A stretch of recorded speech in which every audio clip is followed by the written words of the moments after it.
Empate amargo mais uma vez. Botafogo empata com o Grêmio lá no Rio Grande do Sul, em Porto Alegre, na Arena do Grêmio, 1-1. E a gente vai falar aqui no pós-jogo para vocês no YouTube, no canal do Medeiros. Empate com gol de goleiro. Thiago Volpe, goleiro do Grêmio, empatou no finalzinho, gol de pênalti. A gente vai falar um pouquinho sobre toda a polêmica da arbitragem. Temos que falar, mas não vamos ficar presos só em arbitragem, não. Vamos falar um pouquinho sobre como foi o jogo, os pontos positivos da partida, os pontos negativos e falar um pouquinho da nossa opinião e passar um pouquinho de como foi Grêmio 1, Botafogo também 1. Roda a nossa vinheta, vamos falar de Botafogo.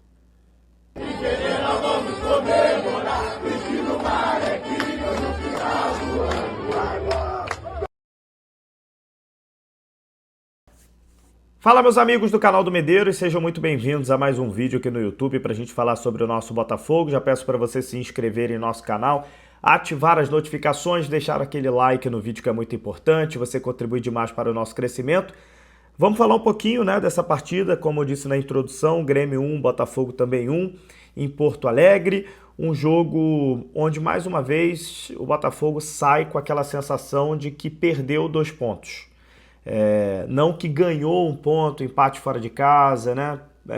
Em condições normais, quando você empata com o Grêmio lá em Porto Alegre, em condições normais, geralmente é um resultado que você fala assim, olha, não foi uma vergonha, não foi uma catástrofe, né? Em condições normais, geralmente é assim. Mas o Botafogo merecia a vitória nessa partida. Os dois times muito desfalcados, o Botafogo praticamente não tinha um elenco ali reserva, né? Os suplentes do Botafogo, a maioria eram jogadores da base do clube, jogadores que não estão prontos. O Grêmio também com muitos jogadores jovens, até no time titular e com pouquíssimas opções no banco de reservas, né? Foi uma partida de momentos. Eu achei que no primeiro tempo, primeiro a equipe do Grêmio começou até melhor do que o Botafogo. O Léo Link fez boas defesas, né? Fez 2 defesas importantes ali no início do jogo.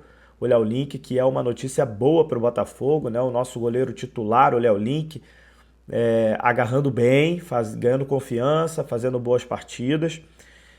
E depois o Botafogo, na metade do primeiro tempo, achei que o Botafogo equilibrou o jogo, começou a controlar um pouco mais. O Botafogo teve mais o controle no final ali, na metade, no final do primeiro tempo. Mas o jogo foi para o intervalo no 0-0, né? Um jogo, não estava um jogo com tantas chances claras de gol assim, né? E é no segundo tempo que saem os 2 gols da partida. O Botafogo abre o placar com o Cuiabano que entrou no jogo no lugar do Alex Telles, que saiu machucado, né? Provavelmente ali com dores musculares, né? O Alex Telles vem jogando diversos jogos com uma minutagem muito alta, sentiu uma dor, saiu. E o Cuiabano, lei do ex, mais uma vez fazendo gol em cima do Grêmio, o clube que revelou o Cuiabano. Depois de um lançamento muito bonito do Marlon Freitas, uma assistência muito, muito bonita do nosso volante Marlon Freitas, o Cuiabano infiltrou dentro da grande área do Grêmio, fazendo o gol para cima do Thiago Volpe. O Botafogo começou então a ter ali o controle da partida depois do seu gol. A vitória estava encaminhada, mas aí depois dos 35 minutos, dos 30, 35 minutos, era normal que o Grêmio viesse para cima para tentar o empate. E eu achei que o David Ancelotti olhou para o banco de reservas e, sinceramente, ele não teve... não sei se ele não teve a coragem, não sei se coragem é a palavra certa, mas ele simplesmente optou por não colocar os jogadores da base que estavam à disposição. Ele tinha colocado o Cuiabano no lugar do Alex Telles, depois ele foi e colocou o Ponte para jogar ali numa dobradinha com o Vitinho, né?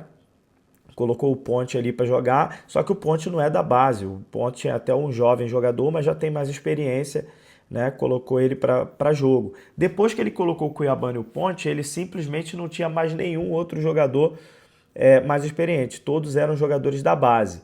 Então ele decidiu tentar ir com esses mesmos jogadores que já estavam no time titular, até o final da partida, né, tentar segurar um 1-0, né, e acabou sofrendo aí o gol no finalzinho, né, um pênalti que foi marcado, né. Primeiro, antes do pênalti, eu achei que o lance do Arthur Cabral, né, foi uma falta, né, no bico da grande área, na parte direita do campo, uma falta do Arthur Cabral que ele chega a olhar para o adversário, dá um tronco.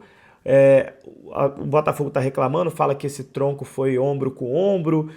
O juiz deu a falta achando que o Arthur Cabral não foi ombro com ombro, que ele usou uma carga excessiva.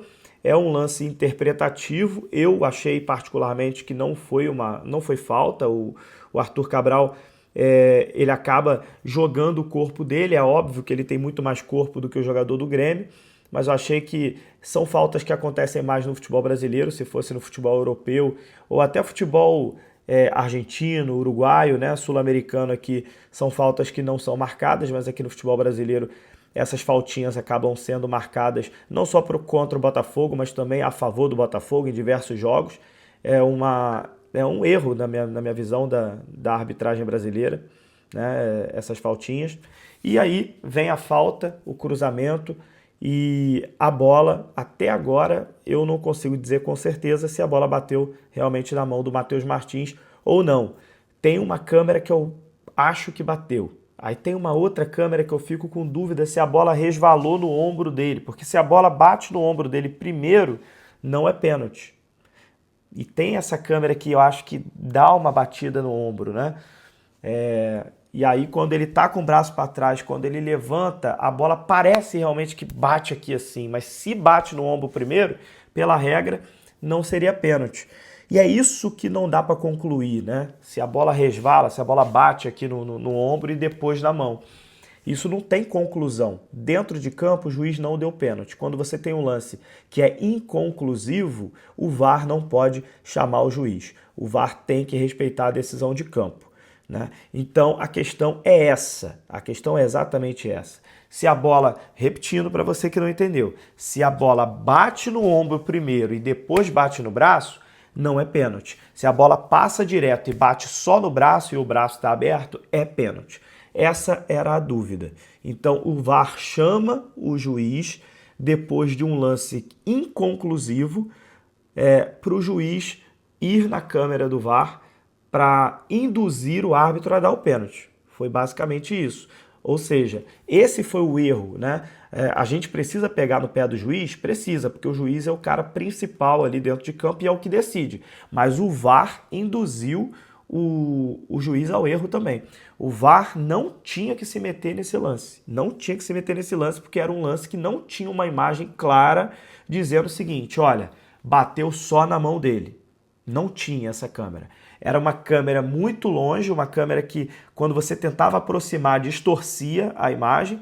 Uma câmera parecia que bateu direto na mão, a outra câmera tu ficava na dúvida, parecia que deu uma resvalada aqui no ombro, e o VAR não tinha que ter chamado o juiz dentro de campo. Pois bem, pênalti, Thiago Volpi garantiu o empate para o Grêmio, empatou a partida, e aí depois do empate, o David Ancelotti coloca o panamenho Kadir em campo, jogador da base, o Kadir, né?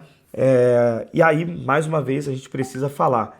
O nosso querido, né, David Ancelotti, ele tem alguns problemas que a gente sempre reclama aqui, né? Ele demora para mexer, demora para substituir, parece que não entende muito bem o cenário da partida, né? O Matheus Martins já estava errando tudo desde o primeiro tempo.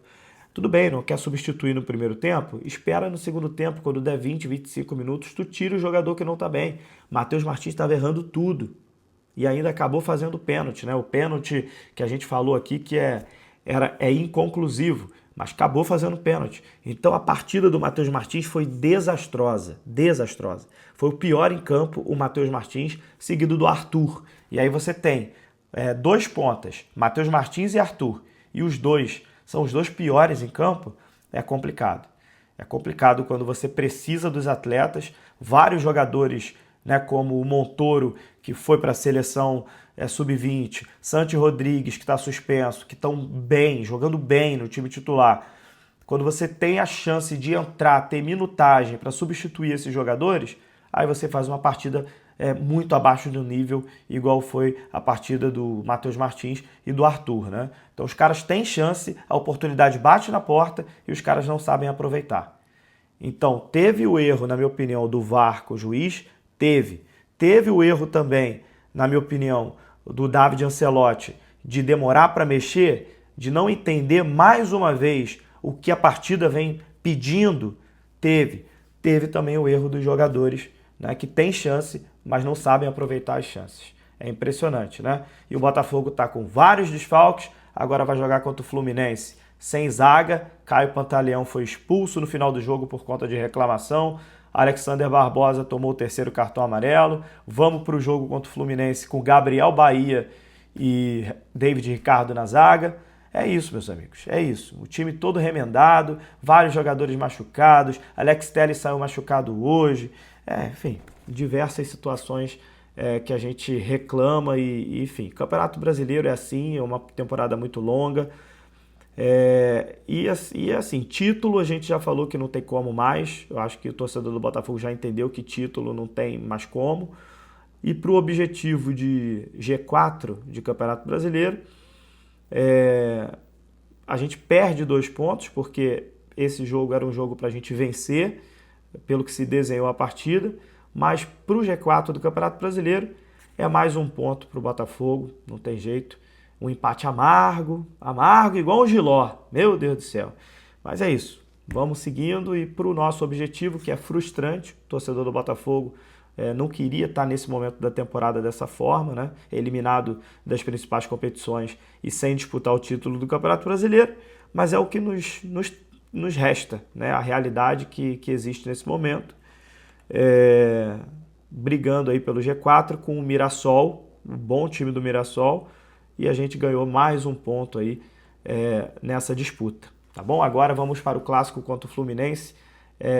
O próximo jogo, clássico vovô Fluminense também, tá sem treinador, o treinador pediu demissão. Vamos ver como é que vai ser esse clássico no final de semana. Um abraço, até a próxima, gente. Tchau, tchau.